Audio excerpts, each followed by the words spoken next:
내 집 마련을 향한 부동산 길라잡이, 부동산 가이드 진행의 강주리입니다. 국토교통부 장관이 다주택자는 물론이고 초고가, 비거주 1주택자의 보유세 인상 역시 시사하면서 전방위적인 부동산 압박을 예고하고 나섰습니다. 똘똘한 한 채를 겨냥한 장기보유 특별공제 개편과 함께 이제 재경부 등과 종합대책을 마련해서 주택시장을 하향 안정화하겠다라는 방침인 건데요. 일단 당장 5월 9일에 지금 종료를 앞두고 있는 양도세 중과 유예 관련해서도 정부에서 대책을 마련 중이라고 언급하기도 했습니다. 자, 이렇게 된다면 지금 투자를 고려하시는 분들 또는 실수요자들 입장에서 어떻게 부동산 대책 관련된 플랜을 짜야 될지 많은 분들 궁금해하실 겁니다. 이런 시장 방향들 저희 부동산 가이드와 함께 든든하게 챙겨보시기 바랄게요. 방송 보시다가 부동산 관련해서 궁금하시거나 플랜 필요하신 분들 저에게 전화 또는 문자 주시면 되겠습니다. 02-2638-3967번 서울 전화 02-2638-3967번으로 전화 주시거나 또는 건당 100원의 유료 문자입니다. 샵 3989번으로 궁금하신 내용 적어서 지금 바로 보내주시기 바랄게요. 자, 그럼 부동산 가이드 오늘도 힘차게 출발하시죠.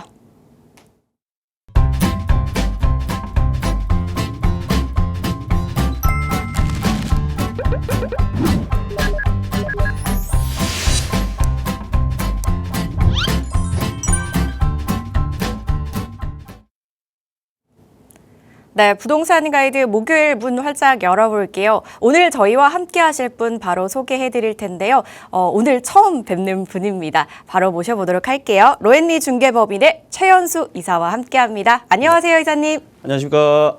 로엔리 중개법인의 최현수 이사입니다. 최근 다주택자들을 겨냥해서 워낙 강한 워딩과 여러 가지 규제들을 예고하고 있는 현실인데요. 지금 외부적으로는 전쟁과 국제 유가 상승 등 여러 가지 요인들로 인해서 굉장히 혼란스러운 시장과 부동산 전망을 바라보고 계실 텐데요.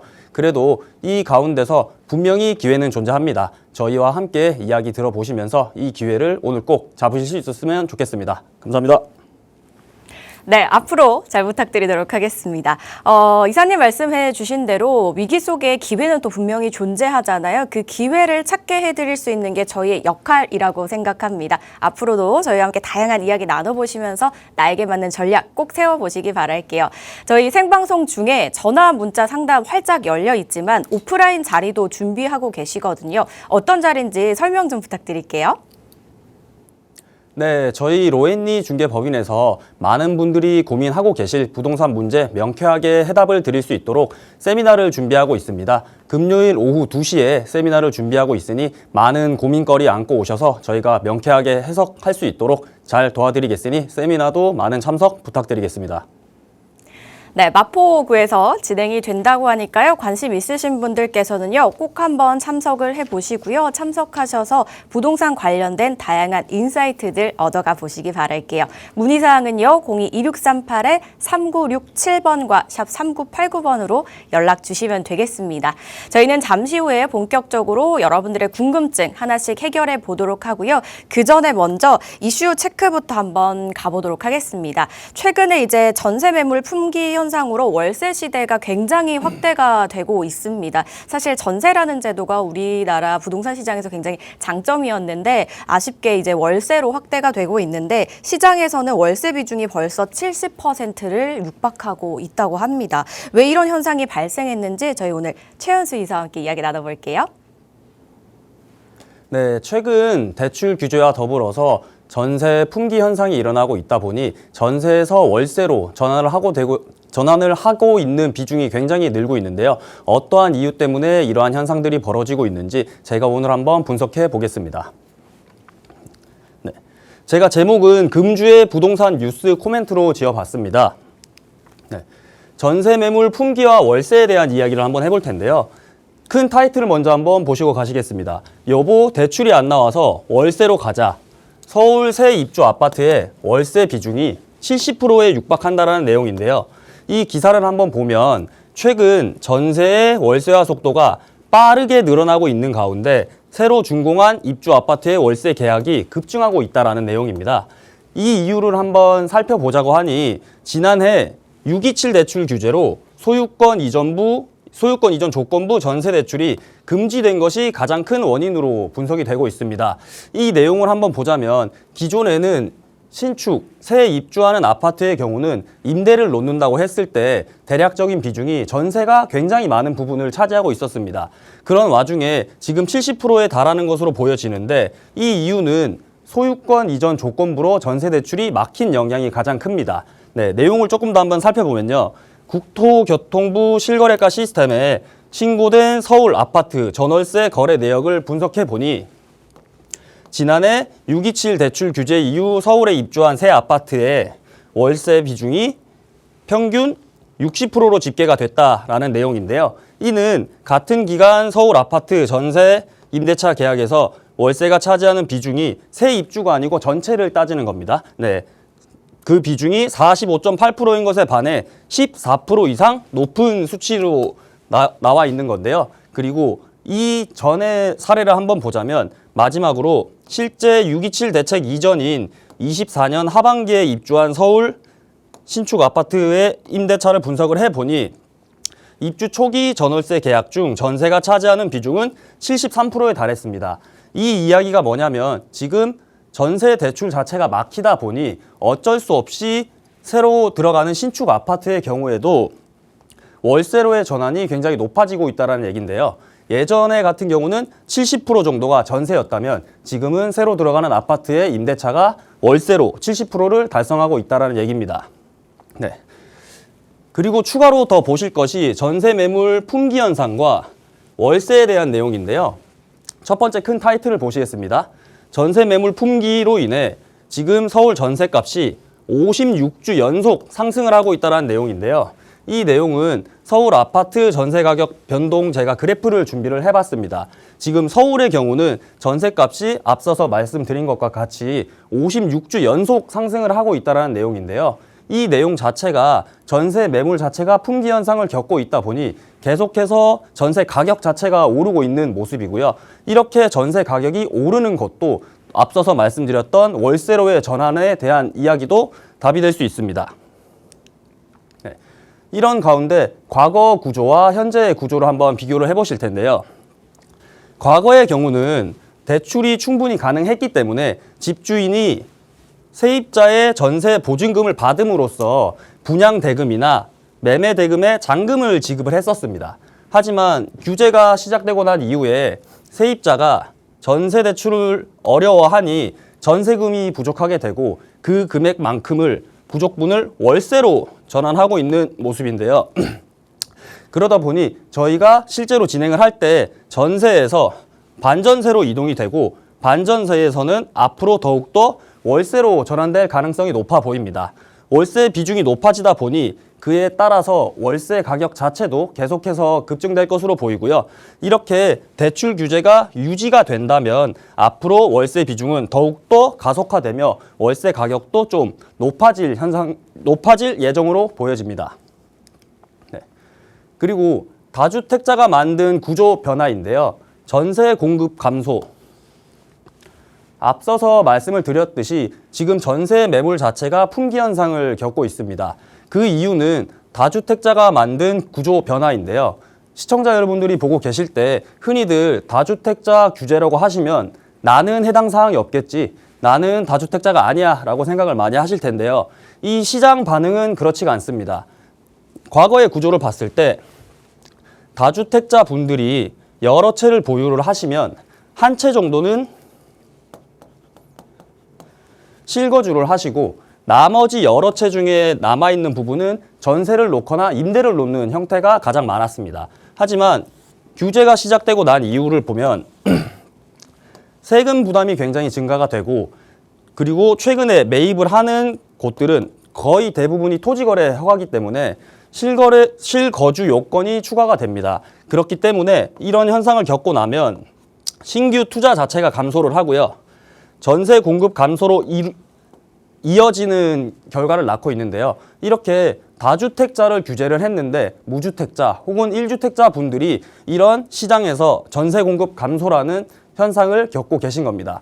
이렇게 제가 말씀드린 부분이 이미 시청자분들이 시장에서 겪고 계신 반응들이고 저희가 이러한 전체적인 정부의 정책 구조를 봤을 때 어떻게 이루어지는지 시장의 흐름을 읽는 것이 중요해 보입니다. 네, 여러 가지 이유들이 작용을 했겠지만 어쨌든 가장 그래도 큰 원인 아닌 원인을 이야기를 해보자면 전세 대출 규제가 큰 역할을 하지 않았나라고 말씀을 주셨습니다. 대출 규제가 만약 계속해서 이대로 이어진다면 월세의 가속화, 월세의 비중은 더 늘어날 것이다라고 말씀을 주셨거든요. 시장 상황이 예전만큼 그렇게 긍정적이진 않은 상황으로 보입니다만 하지만 그럼에도 불구하고 저희는 해내야겠죠. 그래서 또 저희가 존재하는 거기도 하니까요. 저희와 함께 그 어려움들 다 헤쳐나가시길 바라는 마음입니다. 그리고 이런 시장 속에서도 좀 주목해 볼 만한 지역이 분명히 있다고 하거든요. 그래서 그 지역을 또 한번 이야기를 나눠보도록 하겠습니다. 어떤 지역들이 또 준비가 되어 있는지 이사님이 준비를 해주셨다고 하거든요. 그래서 오늘 일단 저희가 먼저 이슈에 대해서 이야기를 또 나눠주셨는데요. 그 이슈 관련해서 부동산에 위기가 오는 건가라고 좀 부정적으로 생각하고 절망적일 수도 있겠지만 위기 속의 기회를 찾아드리겠다라고 오프닝에서 말씀을 주셨듯이 앞으로 저희가 그 부분을 하나씩 한번 헤쳐나가 보도록 하겠습니다. 그래서 저희가 생방송 중에 전화 문자 준비되어 있으니까요. 여러분들 방송 보시다가 궁금하신 부분 있으시면 전화 또는 문자 언제든 주시면 되겠습니다. 02-2638-3967번과 샵 3989번으로 연락 주시기 바라고요. 그리고 저희가 매주 목요일마다 이사님과 함께 강의도 나눠보고요. 또 지역도 알짜 지역 분석도 해보고 세미나 이야기도 또 전해드리도록 할게요. 오프라인 자리 다시 한번 또 설명을 해드리겠습니다. 지금 화면을 통해서 주제와 날짜, 시간 그리고 장소 이렇게 나가고 있는데요. 여러분 일단 날짜와 시간, 장소를 꼭 메모를 해두시면 좋겠네요. 주제는 사실 여러분들께서 궁금해하시는 부동산 이야기들 얼마든지 나눠보실 수 있다고 하니까 참석하셔서 여러 이야기들 나눠보시기 바랍니다. 문의사항은요. 02-2638-3967번과 샵 3989번으로 연락 주시기 바랄게요. 자, 그럼 저희 또 알짜 지역 분석 한번 해봐야겠죠. 이렇게 부동산 시장에서 좀 위기 아닌 위기인 상황에서도 불구하고 저희가 좀 주목해 볼 만한 지역 어디가 좋을까요? 네, 오늘은 제가 앞서서 말씀드렸듯이 기회를 꼭 붙잡으실 수 있는 시간을 제공해드린다고 말씀드렸는데요. 그런 가운데 제가 오늘 소개해드릴 지역은 서남권의 핵심, 서울 서남권의 핵심입니다. 목동을 한번 보실 텐데요. 이 목동이라고 하면은 가장 대표적인 키워드가 떠오르실 겁니다. 바로 학원가와 학군입니다. 이런 학원가와 학군이 지탱을 하고 있는 목동을 한번 오늘 살펴보실 텐데요. 네. 그 전에 제가 투자 시에 항상 필수 고려사항이라고 말씀드리는 내용을 한번 전달드리고 시작해 보겠습니다. 네. 3대 업무 권역이라고 하죠. 네. 중심 업무지구, 종로 쪽에 속하고 있고요. 모두가 다 가고 싶어하는 강남 업무지구, 그리고 금융의 메카, 여의도 업무지구인데요. 제가 투자를 하실 때 어떠한 물건이든 가장 필수 고려사항이라고 말씀을 드리는 게 이 3대 핵심 업무 권역에서 얼마나 가까운지를 보시는 게 중요하다고 말씀을 드리는데요. 일단 대기업들이 다 진출을 해 있고 어느 정도 좋은 인프라를 다 갖추고 있다라는 확증이기 때문에 제가 최대한 이 중심 업무지구와 강남 업무지구 그리고 이 여의도 업무지구에 최대한 가깝게 위치하시는 것을 말씀을 드리고요. 이렇게 투자를 하셨을 때가 가장 실패가 없고 장점들을 많이 가져갈 수 있는데 근데 다만 제가 들어가고 싶다고 해도 중심 업무지구와 강남 업무지구, 여의도 업무지구 쪽으로 들어가고 싶다고 해도 들어갈 수 없는 분들이 계실 텐데요. 그럴 때 보셔야 하는 것이 이 강남 업무지구와 중심 업무지구, 여의도 업무지구와 얼마나 가깝게 접근할 수 있느냐를 또 보셔야 합니다. 네, 그런 가운데 제가 오늘 소개드릴 목동은 황금노선 9호선에 위치하고 있습니다.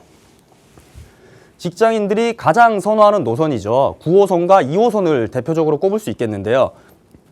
황금노선 9호선은 서울 서쪽에서 동쪽을 가로지르는 서울을 관통하고 있는 지하철 노선이라고 보실 수 있는데요. 그 가운데서도 목동에서 이용을 할 곳은 이 염창역입니다. 이 염창역 같은 경우는 지금 이 노선표를 보셔서 아시겠지만 급행 노선이 지나가는 역입니다. 그냥 9호선도 직장인들이 굉장히 많이 이용을 하는 노선인데 급행 노선으로 지나가다 보니 강남으로 서울 서쪽에서 강남으로 진입을 하는데 20분이면 도달을 할 수 있는 위치고요. 그렇기 때문에 이런 급행 노선 근처로 또 역 같은 경우는 사라지지 않습니다. 그렇기 때문에 내가 역 근처로 마련을 해놓는다라고 하면 영구히 이 장점을 가져가실 수 있는 것이기 때문에 항상 지하철 노선도 체크를 해보시는 것이 중요하겠습니다. 네, 이런 가운데 앞서서 말씀드렸듯이 목동의 접근성을 한번 살펴보겠습니다. 네. 일단 첫 번째로 아까 제가 말씀드렸듯이 핵심 업무지구로 직주 근접이 가능한 위치, 이 조건에 해당되는 것이 바로 목동인데요.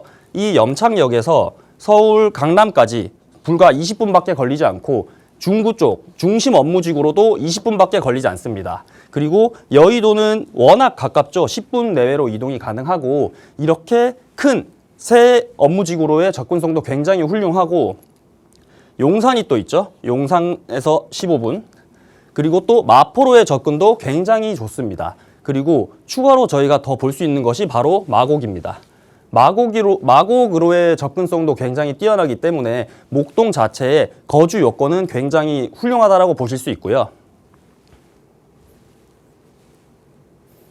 네. 그리고 이런 가운데 오늘 보실 목동에 대한 핵심 키워드를 제가 3가지만 먼저 말씀하고 시작하겠습니다. 목동 같은 경우는 대표적으로 신시가지 전면 재건축을 호재로 볼 수 있고요. 두 번째로는 대체 불가한 학원가 목동입니다. 너무 학원가로 유명하다 보니까 따로 이야기가 필요 없을 정도로 유명한데요. 세 번째로 보실 것은 교육, 생활, 주거의 완성도는 이미 S급, 이미 인프라가 갖춰져 있는 지역이기 때문에 추가로 더 들어올 호재들밖에 남아있지 않다라는 건데요. 저희가 목동을 이야기를 할 때 신시가지 아파트를 빼놓을 수 없습니다. 이 신시가지 아파트가 재건축을 앞두고 있는데요. 이 목동의 전체 조감도를 보시면 이 신시가지 아파트가 이렇게 큰 대단지로 형성이 되어 있는데 이 목동 신시가지 아파트 같은 경우는 1단지부터 14단지까지 이루어져 있습니다.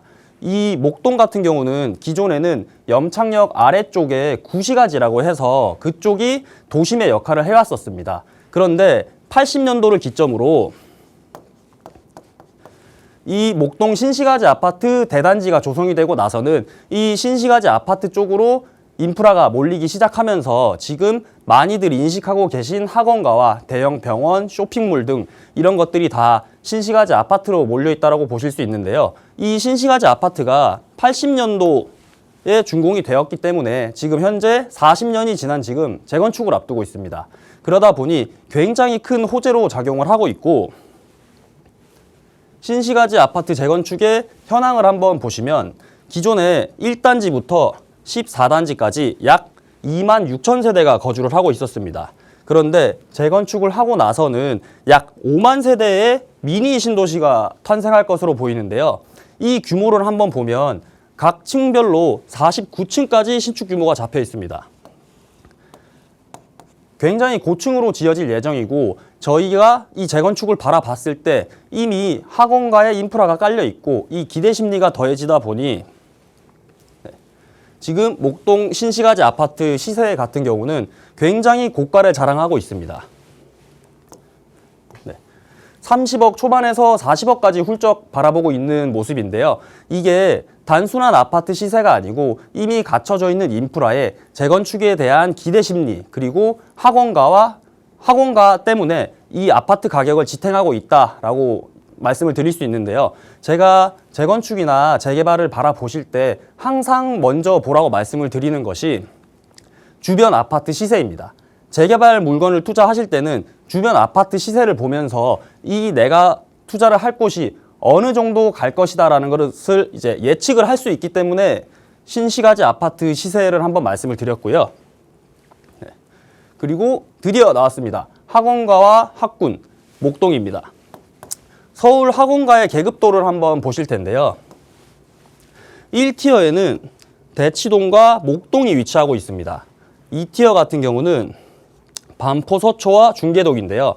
이 계급도를 보면서 저희가 주목을 해야 할 것은 바로 목동과 중계동입니다. 왜냐하면 대치동과 반포, 서초 같은 경우는 강남 3구에 속하고 있습니다.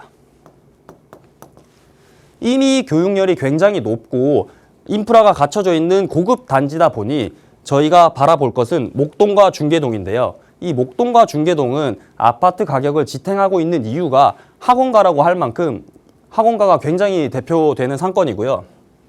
그리고 서울 학원가 티어별 평균 아파트 매매 가격을 한번 보시겠습니다. 대치동 같은 경우는 37억 5천을 보이고 있고요. 목동 같은 경우는 20억에 가까이 되고 있습니다. 그리고 반포동은 강남 3구이기 때문에 굉장히 높죠. 45억대고 이렇게 바라봤을 때 같이 중계동 학원가도 설명을 드렸었는데 중계동은 7억대를 보이고 있습니다.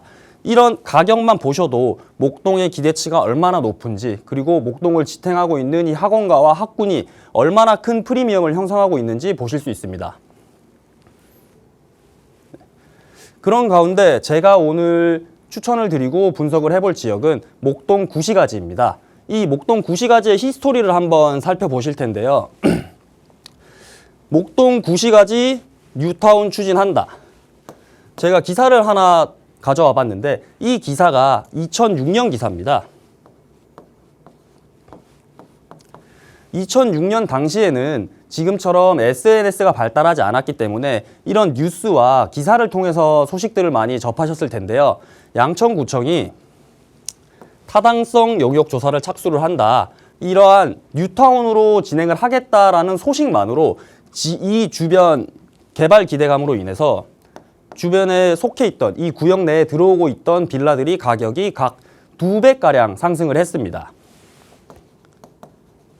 그만큼 2006년 당시에도 이 지역은 개발이 될 것이다. 개발이 된다라고 하면은 굉장히 좋아질 것이다. 라고 많이들 추측을 하셨고 투자자분들도 이미 많이 들어와 계신 상황인데요. 하지만 2006년 당시에는 결국은 고배를 마셨습니다. 이 이유가 무엇이냐면 가장 큰 것은 노후도였습니다. 노후도가 달성되지 못했기 때문에 그리고 이때 당시에 바라보는 재개발과 재건축은 지금처럼 주택 공급에 대한 압력이 없다 보니 많이 완화되지 못하고 어려웠던 시절이기 때문에 고배를 마셨고요. 지금은 약 20년이 지난 현재 많은 인허가와 절차들이 완화되기 시작하면서 다시 한번 진행을 하고 있는데요. 이 20년 동안 노후도가 충분히 달성되었습니다. 이 노후도가 충족이 되었고 더군다나 앞서서 말씀드렸듯이 2006년 당시에도 투자자분들이 많이 몰려오셨기 때문에 속도감 있게 진행을 할 수 있는 지역이라고 말씀을 드리고요. 큰 반대 없이 모든 분들이 합심하시고 동의하셔서 진행을 하는 게 재개발을 바라볼 때는 굉장히 중요한 요소인데요. 그렇기 때문에 목동이 제가 말씀드리는 구시가지 쪽 같은 경우는 아무래도 다른 지역보다는 조금 더 속도를 낼 수 있지 않을까 하고 생각해 봅니다. 네, 목동 구시가지 핵심 포인트를 한번 짚어보겠습니다. 지금 지도를 바라보셨을 때 이쪽이 신시가지입니다.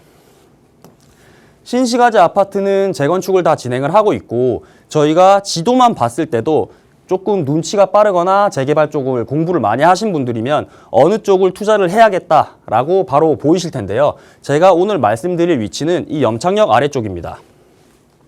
이 염창역 아래쪽이고 앞서서 말씀드렸듯이 이 9호선 급행 9호선 급행역을 지나가는 위치이고요. 오히려 신시가지 쪽보다도 이 염창역의 영향을 더 많이 받고 있는 역세권이라고 보실 수 있습니다. 그리고 핵심 포인트를 제가 아까 말씀드린다고 했는데 노후주택 밀집 지역이 존재합니다. 그러다 보니 아까 말씀드렸던 노후도가 달성이 되었기 때문에 재개발에 대한 잠재력이 굉장히 크다라고 말씀을 드릴 수 있고요. 두 번째는 상대적 가격 저평가 구간입니다. 아까 신시가지 아파트 시세를 제가 말씀을 한번 드렸는데요. 그것보다도 이쪽 지역이 저평가되었고 굉장히 가격적으로 아직 반영이 덜 되었다 보니까 저는 재개발을 투자를 할 때 초기에 들어가시는 것이 좋고 그리고 초기 투자금은 가장 작은 것이 좋다라고 말씀을 드리는데요. 아직까지는 이 구시가지 쪽이 반영이 덜 되고 있기 때문에 지금 방송을 보시는 시청자분들께는 굉장히 큰 기회로 작용될 수 있습니다. 그리고 목동 신시가지 쪽이 재건축이 착공이 된다라고 하면 가격은 이미 반영되기 시작할 텐데요. 그리고 신시가지 쪽을 제가 계속해서 왜 말씀을 드리냐면 일단 주변 아파트의 시세도 중요하지만 이 대단지가 재건축을 들어갔을 때 이주 수요를 받아줄 곳이 있어야 됩니다.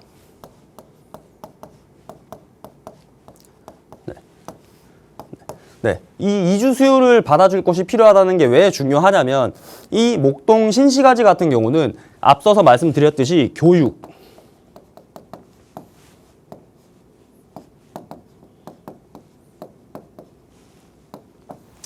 교육과 학군 때문에 거주를 하고 계신 분들이 많으십니다. 그러다 보니 내가 1순위로 잡고 목동에 들어온 이유가 교육과 학군 때문인데 자녀들을 두고 다른 곳으로 멀리 이주를 하시는 게 굉장히 어렵습니다. 굉장히 어렵고 근처에서 거주를 해야지 이 학군과 학원을 그대로 누리면서 저희가 있어왔던 이 신시가지 재건축의 이주 수요를 감당할 수 있는 위치를 찾는 곳이 바로 이쪽이고요. 그렇기 때문에 이쪽 위치 자체의 흡입력도 굉장히 좋지만 이 신시가지 재건축에 따른 이주 수요, 수혜 가능 입지라고 해서 이런 장점도 같이 가지고 있는 위치입니다.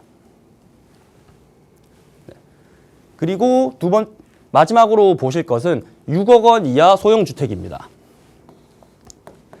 제가 말씀드렸던 목동 구시가지의 투자 물건은 6억 이하로 들어가셔서 6억 이하 신축 소형주택 혜택을 보실 수 있는 위치인데요. 이 내용을 한번 살펴보면 가장 큰 타이틀은 주택수 제외입니다.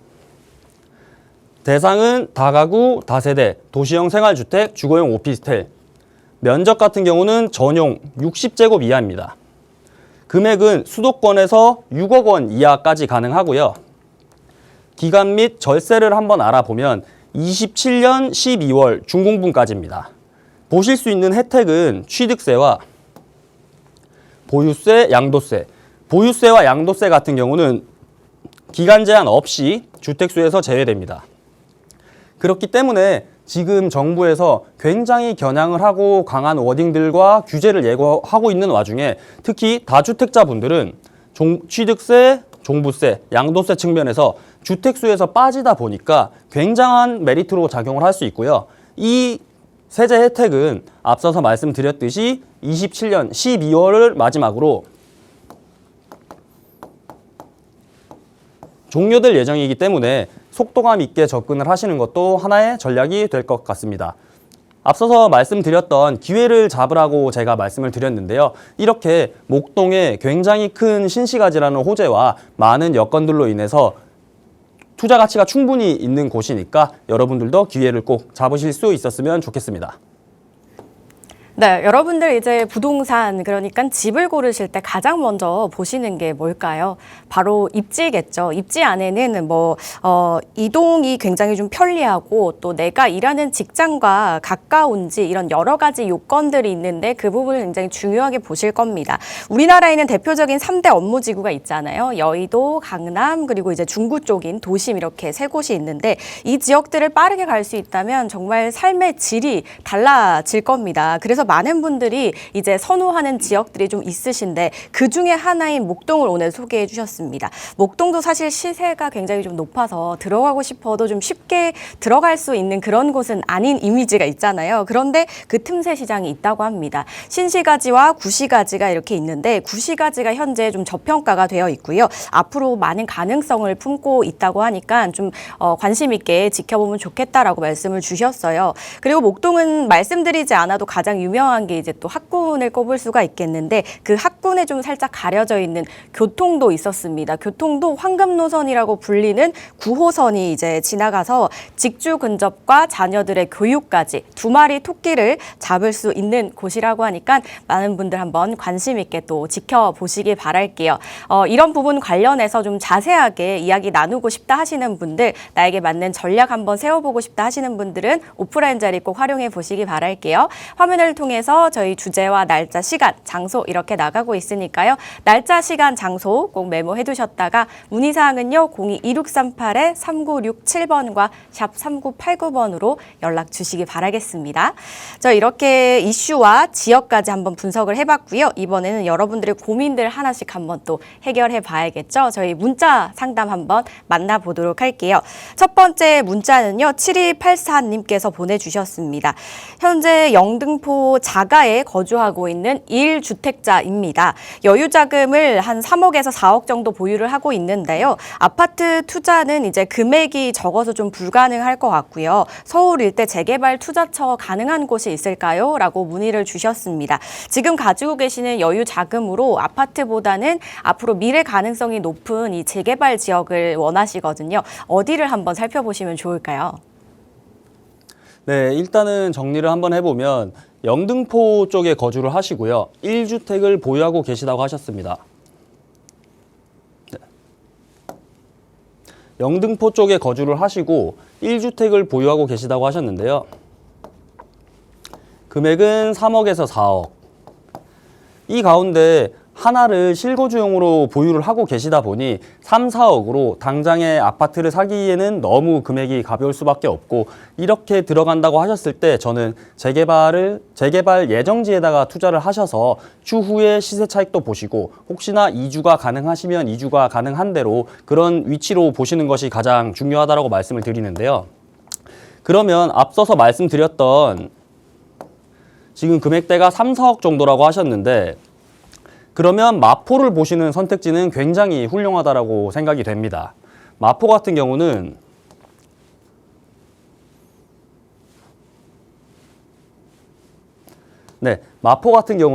굉장히 앞서서 말씀드린 이 업무 지구와의 접근성도 굉장히 훌륭하고요. 그리고 마포 자체에서 소화할 수 있는 직장인들의 수요도 굉장히 좋은 입지입니다. 저희가 흔히 얘기를 할 때 마용성,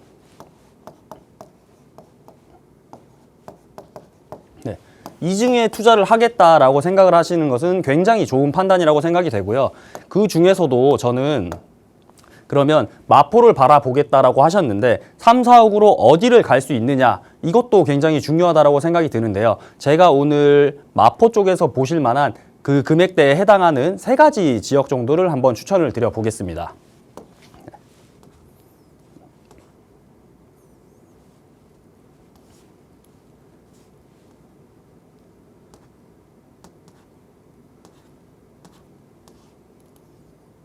지도 체크해주고 계신 거죠? 예, 잠시만요.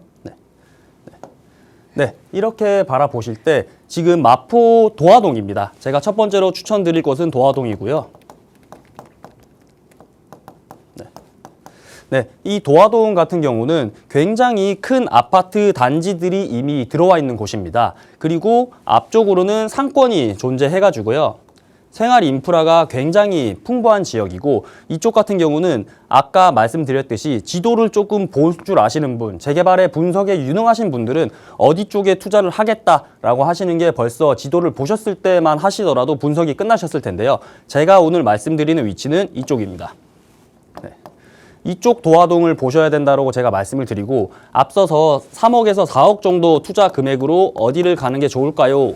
그 중에 마포를 선호한다고 하시기 때문에 제가 첫 번째로 보시기에 적합하다고 생각이 되는 데는 도화동입니다. 이쪽은 일단 첫 번째로 공덕역에서 굉장히 가깝게 위치를 하고 있고요. 이 공덕역 같은 경우는 5호선과 6호선, 경의중앙선, 여기에 더해서 공항선까지 지나가고 있는 쿼드러블 역세권입니다. 그러다 보니 서울시 내에서도 굉장히 순위권에 드는 지하철역이라고 보실 수도 있고요.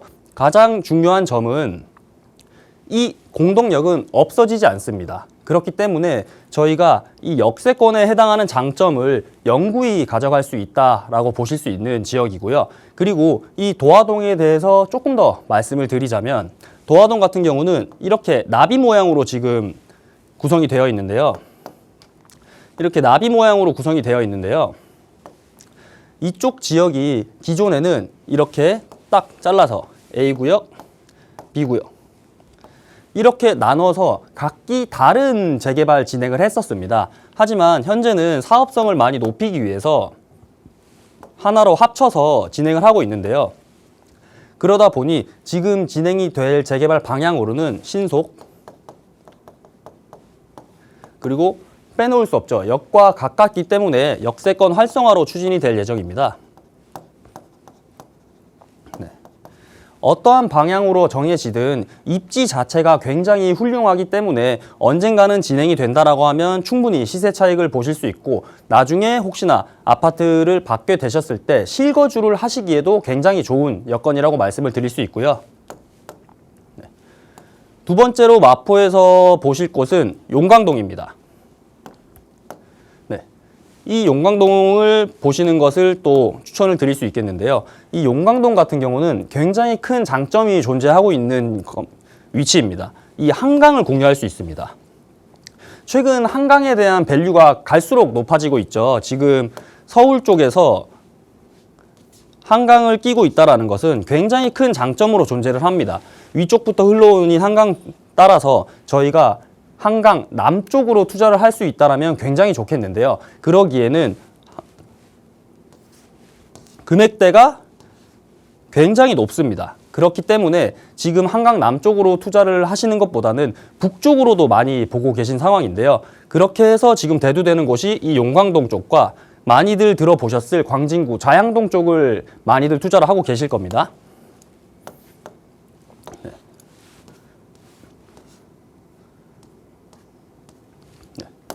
네, 그렇게 했을 때 이 용광동을 바라보자면 일단 금액대로 들어가시기에는 충분하고요. 한강 조망이 가능하다라는 프리미엄을 형성하고 있고, 또 하나 빼놓을 수 없는 것이 바로 이 대흥역입니다. 이 대흥역 학원가가 존재하기 때문에 제가 앞서서 말씀드렸던 목동의 장점과 같이 학원가를 공유하면서 어쩌면 계속해서 커지고 있는 학원가가 이 아파트 가격을 목동처럼 지탱을 할 가능성이 존재하고 있는데요. 이렇게 네모로 들어간다고 봤을 때 한강 조망이 가능하고 역으로의 접근성도 뛰어나면서 이 학원가가 형성이 되고 있다는 것은 젊은 부부들의 수요를 감당할 수 있다는 입지인데요. 그러다 보니 이 용광동도 한번 바라보시는 것을 추천드리고요.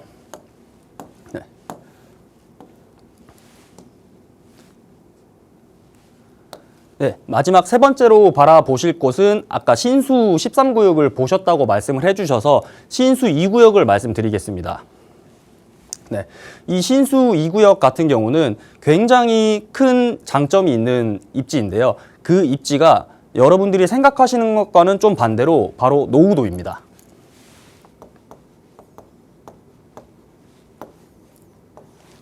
네, 이 노후도를 말씀을 드리는 이유가 저희가 재개발 물건지에 투자를 할 때는 가장 중요하게 바라보는 것이 이 노후도인데요.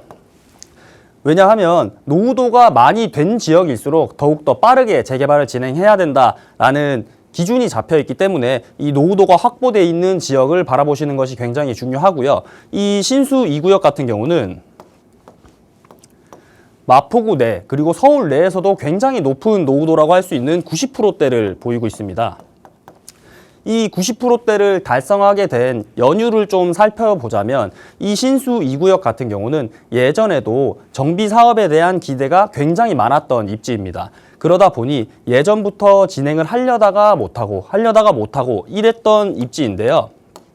그런데 지금 현재는 서울시 자체가 신속통합이라던가 모아타운 등 여러 가지 재개발 인허가들을 좀 완화해주고, 그리고 사업성도 좀 확보를 시켜주면서 속도를 조금 더 붙여서 갈 수 있는 지역이라고 말씀을 드리고요. 이때 당시에 계속해서 정비 사업이 진행이 되다 안 되다 하다 보니 그동안 신축 건물이 거의 들어오지 못했습니다. 그러다 보니 지금 이 노후도가 90%로 잡혀 있는 모습을 보실 수 있고요.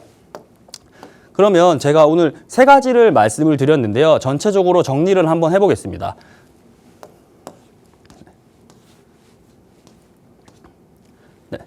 네. 키워드만 좀 짚고 가자면 도화동을 본다라고 하시면 이 공동역에 대한 장점을 같이 가져가실 수 있는 것이고, 이 용광동을 본다라고 하시면 이 한강을 그리고 학원가를 장점으로 뽑을 수 있겠고요. 그리고 이 신수동을 본다라고 하시면 정비에 대한 기대감, 네. 이 정비에 대한 기대감, 이 노후도가 확보되어 있는 입지이기 때문에 아무래도 정비가 조금 더 활발하게 진행이 되지 않을까라고 생각해 볼 수 있겠습니다. 그런데 제가 이 시청자분의 사연을 구체적으로 듣지는 못했는데 제가 추가로 좀 말씀을 드리고 싶은 것이 영등포 쪽에 한 채를 보유를 하고 계시니까 지금 3억에서 4억 정도를 투자를 한다고 하셨는데요. 최근에는 정부에서 다주택자를 겨냥한 워딩과 강력한 규제들을 예고하고 있는 만큼 저는 제가 투자를 한다라고 하면은 6억 원 이하 소형주택 혜택을 보면서 투자를 할 수 있는 입지를 찾아볼 텐데요. 물론 이 사연을 보내주신 분이 꼭 나는 마포를 봐야 돼, 마포밖에 없어 라고 한다고 하시면 앞서서 말씀드렸던 세 곳을 추천을 드리고요. 아니야, 나는 시야를 조금 더 넓혀서 서울 전역으로 볼 수 있다 라고 하시면 이 6억 이하로 들어오는 매물에 해당되는 내용을 찾아보시는 것도 중요할 것 같습니다. 네, 일단 먼저 마포구를 중심으로 설명을 해주셨습니다. 세 곳 지역 말씀 주셨는데요. 일단 도화동입니다. 공덕역과 이제 인접해 있고 공덕역은 이제 쿼드러블 역세권이라서 4개의 노선이 지나가잖아요. 여기에 이제 서울 내 업무지구 뭐 다 가깝게 이동이 가능하고요. 공덕 인근에 공원도 있어서 거주하기에 좋지 않을까라는 생각이 드는 도화동 말씀을 주셨고, 사실 마포구는 뭐 교통이나 이동하시기에는 다 편리하다라는 부분은 일단은 생각하고 그 다음을 보시는 부분도 많으실 것 같아요. 그래서 용강동도 말씀을 주셨어요. 용강동은 이제 한강과 인접해 있고요. 또 학원가가 잘 되어 있다라는 장점 말씀을 주셨고, 마지막으로 신수 2구역도 설명을 해주셨는데요. 이곳은 이제 노후도가 90% 이상이라고 합니다. 그래서 이제 또 괜찮은 사업성을 가지고 있기 때문에 한번 살펴보시면 어떨까라고 이렇게 세 가지 지역들 말씀해 주셨고, 추가적으로 마포구 외에 이제 다른 곳을 또 보실 수가 있다면 6억 이하에서 다른 지역들도 한번 살펴보시면 좋겠다라고 말씀 주셨으니까요. 이 점 참고하셔서 꼭 현명하게 선택해보시고, 만약에 선택하시다가 또 중간에 막히신다면 저에게 다시 한번 상담 요청해 주시기 바라겠습니다. 상담 내용 도움되셨길 바랄게요. 저희는 다음 문자도 바로 만나보죠. 0038님께서 보내주셨습니다. 저는 경기도에 집 한 채와 오피스텔 4채를 보유하고 있습니다. 여기에 현금은 2억 정도를 가지고 있는데요. 앞으로 투자 방향을 어떻게 세워야 될지 고민입니다. 친구들은 다 서울에 살면서 뭐 10억이 올랐다, 20억이 올랐다 이런 이야기들이 들려오는데 저는 투자한 지 20년이 지나도 차익이 크게 없습니다. 어떻게 전략을 세워야 할까요? 라고 보내주셨습니다. 굉장히 열심히 투자를 하신 느낌이 들거든요. 사연만 봤을 때는. 경기도에 일단 집 한 채 가지고 계시고 오피스텔 4채를 보유하고 계신데 다른 서울에 투자하신 분들에 비해서 이제 차익이 조금 없으시다 보니까 힘이 빠지시나 봐요. 그래서 앞으로 투자 전략을 좀 어떻게 세워야 될지 궁금해 하십니다. 이사님 도와주시죠. 네, 말씀 잘 들었고요. 제가 한번 정리를 한번 해보겠습니다. 일단 경기도에 한 채를 보유하고 계시고 오피스텔을 4개를 보유하고 계시다고 말씀을 주셨는데요. 일단 제가 정확하게 경기도 어디라고 말씀을 해주신 건 아니어서 단순한 비교일 수 있겠지만 경기도보다는 그래도 서울에 투자를 하시는 것이 시세 차익 측면에서는 굉장히 수월할 수 있습니다. 그렇지만 주택을 바라보는 시각의 차이가 저는 있다라고 생각을 하는데요. 일단 주택이라고 하는 것은 제가 1차적으로 편안한 생활을 향유할 수 있고 내가 이 주변에서, 그리고 직장도 위치도 중요할 것이고요. 얼마나 편안하게 살 수 있는가를 중점으로 두시는 분이 계시고, 하지만 최근 트렌드는 내가 주택을 샀을 때 가격이 많이 올랐으면 좋겠다라고 하는 시각들을 많이 보여주시는데요. 일단 제가 이 사연자분의 투자 성향을 한번 분석을 해보겠습니다. 오피스텔을 4개 정도 투자를 하셨다라고 하시는 것은 1차적으로는 시세 차익보다는 현금 흐름에 중점을 좀 두신 투자라고 제가 보여집니다.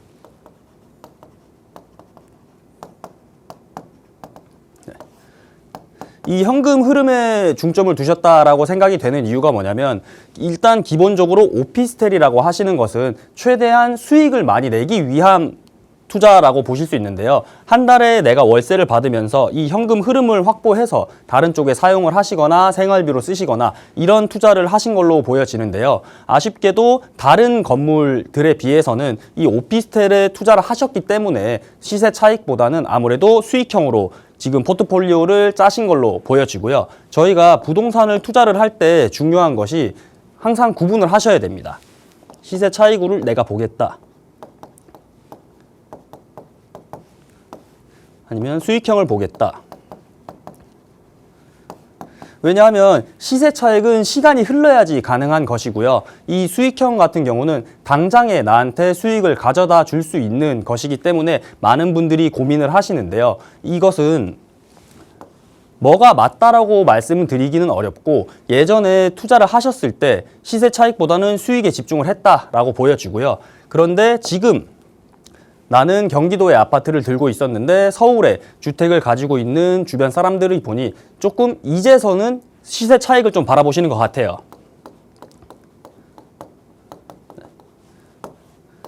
그런데 지금도 늦지는 않았습니다. 일단 금액을 한 1억에서 2억 정도로 말씀을 주셨는데요. 서울에도 충분히 1억에서 2억 재개발 초기에 해당되는 투자 물건들이 존재를 하고요. 그리고 지금 이렇게 말씀을 해주신 걸 보니 제가 좀 우려스러운 것은 아파트 한 채를 보유를 하고 계신데 그 부분까지 정리를 하고 내가 투자를 하겠다라는 공격적인 투자는 저는 좀 선호하지 않고요. 제가 추천드리는 방향은 일단 경기도에 아파트 한 채는 계속 보유를 하시고 이 한 채는 미우나 고우나 계속 거주를 하시는 것을 추천드리고요.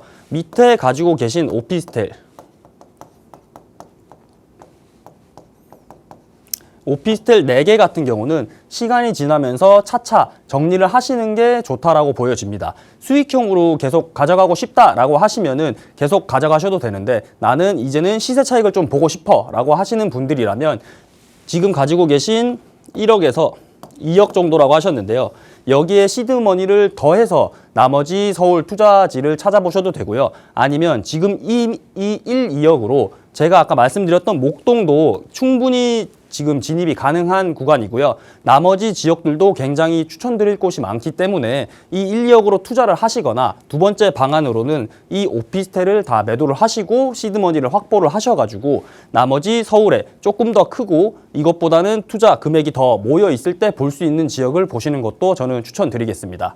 그런데 다만 제가 지금 사연자분의 나이를 모르기 때문에 정확하게 말씀드릴 수 없는 점 좀 양해 부탁드리고요. 저희 회사로 연락을 주시거나 세미나에 참석하시면은 조금 더 디테일하게 분석 한번 도와드리겠습니다. 네, 일단 리스크가 좀 큰 움직임보다는 조금 안정적인 방향을 말씀을 주셨습니다. 그래서 보유하신 경기도 이제 아파트는 가져가시고요. 나머지 이제 오피스텔을 좀 정리를 하시고 그다음에 플랜을 세워보시면 어떨까라고 말씀을 주셨거든요. 그래서 그 이후의 방향성 이제 또 필요하시잖아요. 그러시다면 저희 생방송 중에 전화 문자 열려 있고요. 그 외에는 오프라인 자리 활용해 보실 수 있으니까요. 한번 참석을 해보시기 바라겠습니다. 그 오프라인 자리 어떤 자리인지 저희 이사님께 설명 한번 들어볼게요. 네, 최근 여러 가지 문제들로 인해서 부동산 시장이 굉장히 혼란스럽고 어렵습니다. 하지만 부동산 시장은 원래 어려웠습니다. 이 기회를 꼭 저희가 붙잡을 수 있게 세미나를 준비해 봤는데요. 금요일 오후 2시고요. 마포역 바로 3번 출구 앞쪽에 위치하고 있습니다. 그렇기 때문에 저희가 간략하고 또 심도 있게 도와줄 수 있는 부분들이 많기 때문에 이 세미나 참석 꼭 많은 참석 부탁드리겠습니다. 네, 어떤 이야기들 좀 나누실 수 있는지 그 부분도 말씀을 해주시면 좋을 것 같아요. 일단 오늘 처음 나오셨잖아요, 이사님. 그래서 지금 시청자분들께서도 이사님을 처음 뵙기 때문에 오프라인 자리에서 어떤 분들이 오시는지 어떤 이야기들이 오가시는지 좀 궁금해하실 것 같아요. 살짝 한번 말씀해 주실까요? 네, 저희 세미나에 참석하시면 지금 현재 굉장히 많은 정책들과 정책 예고들이 쏟아지고 있으면서 지금 많은 시청자분들과 투자자분들이 고민에 빠져 계시는데요. 그런 공통적인 사항을 전체적으로 좀 다뤄드리고 나머지로는 개별 상담도 진행을 하면서 내가 겪고 있는 이런 경우에 따라서 모든 분들이 다 다른 포트폴리오나 투자 성향을 가지고 계시기 때문에 그런 부분에 있어서 많은 도움을 드릴 수 있으니 저희 세미나 참석 꼭 많이 부탁드리겠습니다. 네. 문의사항은요, 02-2638-3967번과 샵 3989번으로 많은 연락 주시기 바랄게요. 저희 방송에서 제공하는 정보는 투자 판단에 대한 조언일 뿐 해당 부동산의 가치 상승과 하락을 보장하지 않습니다. 저희 오늘은 여기서 인사드릴게요. 내일 이 시간 다시 찾아뵙겠습니다. 시청해주신 여러분 고맙습니다.